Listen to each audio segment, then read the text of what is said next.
ہم خود اللہ کا ذکر کریں تو پھر کامل جسم اللہ کا ذکر کرے گا، ورنہ آدھا تو کر ہی رہا ہوتا ہے اور باقی آدھا غافل ہوتا ہے۔ تو ہمیں اللہ تعالیٰ کا ذکر کثرت کے ساتھ کرنا چاہیے تاکہ اس کے اثرات ہمارے دلوں پر مرتب ہوں۔ چنانچہ انسان کا یہ جو ذکر ہے یہ انسان کے لیے جان کی مانند ہے، روحانی جان کی مانند ہے۔ چنانچہ حدیث پاک میں آتا ہے، ابو موسیٰ اشعری رضی اللہ تعالیٰ عنہ روایت کرتے ہیں، قال النبی صلی اللہ علیہ وسلم مثل الذی یذکر ربہ والذی لا یذکر ربہ مثل الحی والمیت، کہ مثال اس شخص کی جو ذکر کرتا ہے اور اس کی جو ذکر نہیں کرتا زندہ اور مردہ کی مانند ہے۔ یعنی ذکر کرنے والا انسان زندہ ہے اور ذکر نہ کرنے والا شخص وہ مردہ کی مانند ہے۔ تو یہ روحانی زندہ اور روحانی مردہ ہے گویا۔ دیکھیے اللہ کے حبیب صلی اللہ علیہ وسلم نے 1400 سال پہلے بتا دیا کہ ذکر کرنے والا انسان زندہ کی مانند اور ذکر نہ کرنے والا وہ مردہ کی مانند ہے۔ پھر نبی علیہ السلام نے ایک اور بہت پیاری مثال سے بات سمجھائی کہ جس طرح خزاں کے موسم میں درختوں کے پتے جھڑ جاتے ہیں اور خشک ہو جاتے ہیں، اگر اس وقت درمیان میں ایک بالکل سرسبز درخت ہو تو وہ کتنا حسین اور اچھا لگتا ہے۔ نبی علیہ السلام نے فرمایا کہ ذاکر اللہ فی الغافلین کالذی یقاتل عن الفارین، کہ اللہ کا ذکر کرنے والا غافلین میں بیٹھ کر وہ ایسے ہے جیسے کہ فرار ہونے والوں سے قتال کرنے والا شخص ہوتا ہے۔ وذاکر اللہ فی الغافلین کالشجرۃ الخضراء فی وسط الشجر الذی تحاط ورقۃ من الصریب، جیسے خزاں کے موسم میں بے برگ و بار درختوں کے درمیان سرسبز درخت ہوتا ہے، اس طرح غافل لوگوں کے درمیان بیٹھ کر ذکر کرنے والا انسان اللہ کی نظر میں یوں حسین اور اچھا معلوم ہوتا ہے۔ ایک اور حدیث پاک میں نبی علیہ السلام نے ارشاد فرمایا، صحابی اللہ عنہ کہتے ہیں کہ سمعت رسول اللہ صلی اللہ علیہ وسلم یقول ما صید سید ولا عضدت عضات ولا قطعت وشیجت الا بقلت التسبیح، کوئی شکار یعنی پرندہ شکار نہیں ہوتا اور کوئی ٹہنی نہیں ٹوٹتی مگر یہ کہ تسبیح کی قلت کی وجہ سے، یعنی وہ تسبیح جب کم کرتے ہیں پھر شکار ہو جاتے ہیں۔ اللہ کی شان دیکھیے کہ پرندے جب تک اللہ کا ذکر کرتے رہتے ہیں اس وقت تک کوئی ان کو شکار نہیں کر سکتا،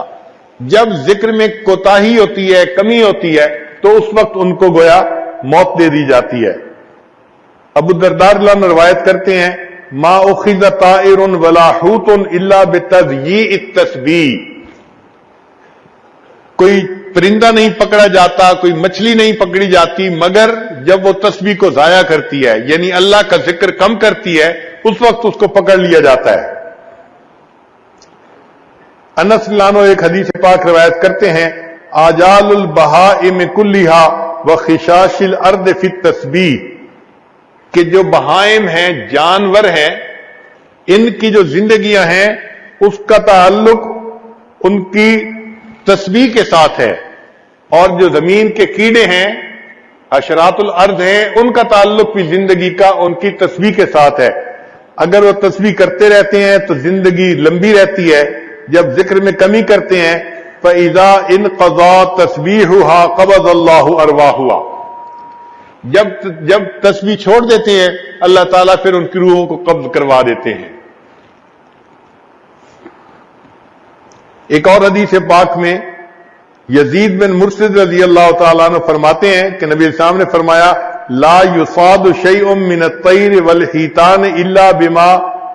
یضیع من تسبیح اللہ، کہ جب کوئی پرندہ اللہ تعالیٰ کی تسبیح کو کم کرتا ہے، ضائع کر دیتا ہے، پھر اس پرندے کا شکار کیا جاتا ہے، یا مچھلی ضائع کر دیتی ہے تب مچھلی کو پکڑ لیا جاتا ہے۔ تو اس کا مطلب یہ ہوا کہ جو ذکر کرتا ہے وہ زندہ ہے، اور جو ذکر نہیں کرتا وہ اللہ تعالیٰ کے نزدیک مردہ کی مانند ہے۔ اسی لیے یہ پوری کائنات، اس میں جب تک اللہ رب العزت کا نام رہے گا یہ کائنات اس وقت تک سلامت رہے گی، اور جب یہ اللہ کے نام سے محروم ہو جائے گی، اللہ تعالیٰ اس کائنات کو ختم کر دیں گے۔ چنانچہ حدیث پاک میں ہے، قال رسول اللہ صلی اللہ علیہ وسلم لا تقوم الساعة حتى يقال في الارض اللہ اللہ،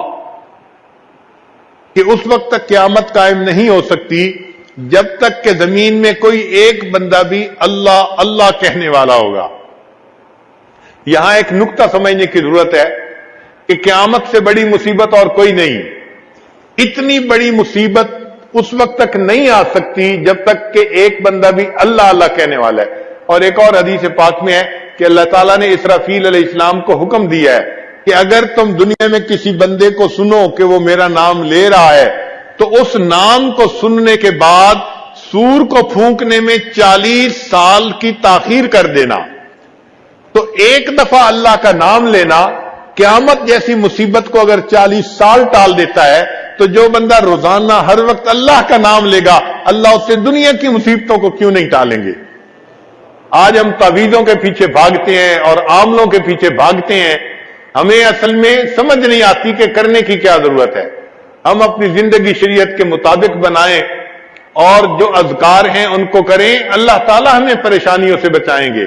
مغیر الاحوال اللہ رب العزت ہیں، وہ پھر حالات کو ٹھیک کر دیتے ہیں۔